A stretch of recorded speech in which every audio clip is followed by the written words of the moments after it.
welcome to This Explainer. I am so genuinely glad you decided to join me today because we're going to be taking a bit of a quiet journey into a space that we all experience, yet we rarely ever talk honestly about. We are diving into the often totally invisible reality of modern loneliness. Section 1, the disguise of okay. I mean, we've all absolutely been there, haven't we? Just picture the scenario for a second. You're standing in a crowded room, you're laughing at all the right jokes, chatting away, maybe posting that perfectly angled, smiling photo of your night out. Everyone around you just assumes you are completely 100% fine. And yet, standing literally right there, in the middle of all that noise, you somehow still feel like you are the absolute only person in the entire room. Because here's the thing, loneliness has a really great disguise. It looks a whole lot like being okay. It is just profoundly easy to perform being fine, you know? We put the mask on, we say all the right things, and we blend in so seamlessly that no one even thinks to check beneath the surface. We do this to avoid being a burden, sure, but mostly, it's because loneliness doesn't always look like isolation. More often than not, it just looks like a really busy calendar. But I want you to chew on this question for just a moment. What actually happens when the group chats, the likes, and the emojis just stop working? When the performance finally runs out of energy, the noise of the crowd fades away and you are left entirely alone with yourself. Section 2, falling into the well. When all that noise fades, I want you to picture that profound, isolating feeling, not just as an emotion, but as a physical space, like a well. Deep, dark, and just quiet enough that you can hear your own thoughts echoing entirely too clearly. Now, how we actually end up in that well, that varies for everyone. For some of us, we're falling in slowly. It's just this gradual, quiet drift away from connection. For others, well, you get pushed in by one overwhelmingly bad week that just never really seemed to end. But here is the terrifying equalizer. Either way you get down there, the walls are exactly the same. They are way too high to scale, and they are entirely too smooth to climb out of all by yourself. Section 3. The danger of good intentions. If we're down at the bottom, looking up, around every single well, there is a crowd gathered safely at the edge. These are our well-meaning friends, our acquaintances, you know, the people who actually see us struggling. And from that crowd up top, you usually get this. You good? People are so often typing out this rapid-fire check-in before you've even had a chance to reply to their last message. Now, some of them genuinely mean it, but some, they're kind of just performing concern to clear their own conscience. They just want to check the box of being a good friend.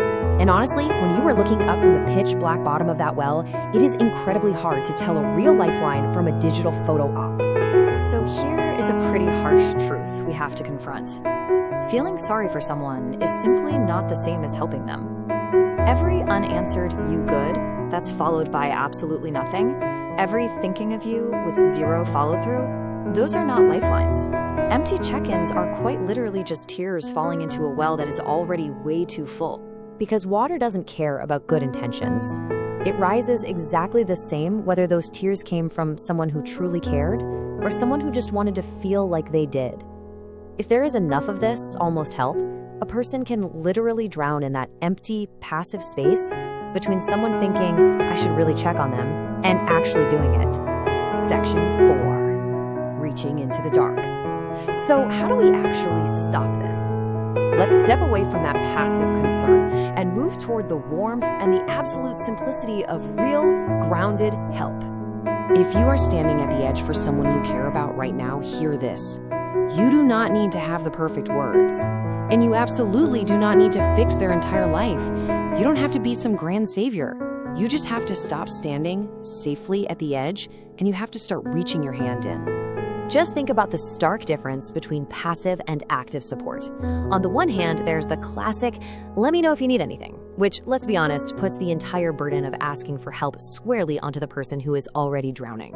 Compare that to a simple declarative, I'm coming over. That one active, grounded statement completely shatters the illusion of the well. The source material makes it clear. A single text that says, I'm coming over, beats 100 that say, let me know if you need anything. Section 5, climbing down together. Let's look at what the shared vulnerability of real human connection actually requires from us in practice.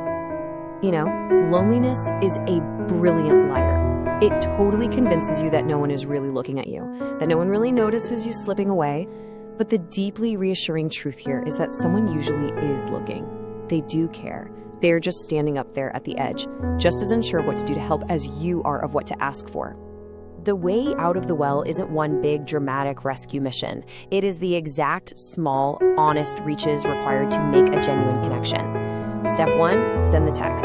Step 2, actually go knock on their door. Step 3, sit right there in the awkward silence if you have to. Just your honest presence is enough. Because here is the raw, earnest reality we really need to walk away with today. The next time someone seems a little too fine, a little too quiet, or maybe just a little too busy to talk, don't just feel bad for them from a safe distance. Show up. The world doesn't need more people crying safely at the edge of the well.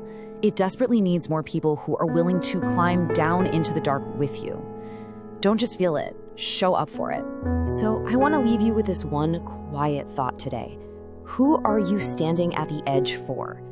Take a moment, think about the people in your own life, and ask yourself, who might be sitting at the bottom of that well right now? And when you realize who it is, go climb down.